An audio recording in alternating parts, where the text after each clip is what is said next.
Thank you. Let's try again, Mr. Speaker. Our party has rightly denounced violent rhetoric directed towards the Premier. That's right. While we strongly can disagree on issues, there's no need or place for such language. Agreed. Which is why I was also disturbed to hear the words from this weekend and the NDP's propaganda arm at the Alberta Federation of Labour's convention.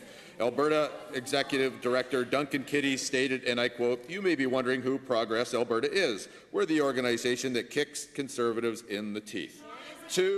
To the Premier, do you stand by these comments from your surrogates at Progress Alberta, or will you denounce them? Good question. Do you stand by Ezra Laban? Honourable Minister.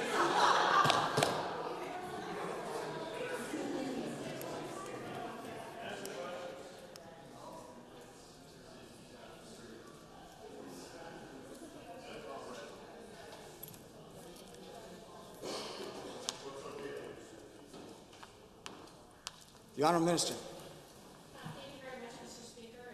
Certainly, I'm glad to hear that the member plans on denouncing comments around violence against any individual. Certainly, it would be useful if that was done in a timely fashion, Mr. Speaker. And with regard to this, I would be happy to look into further details, but certainly we don't condone violence towards anyone, Mr. Speaker. And that doesn't reflect language that this side of the House chose to use, Mr. Speaker, and we wouldn't condone language being used towards any individual, Mr. Speaker.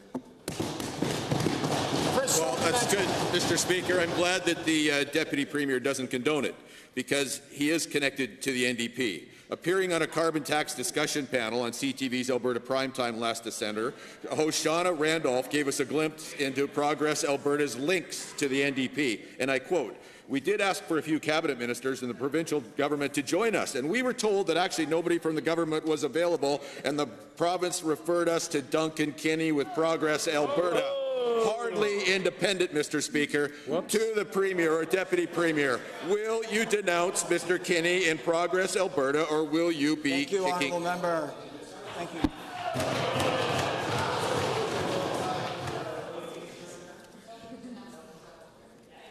Honourable Member. The Deputy Premier.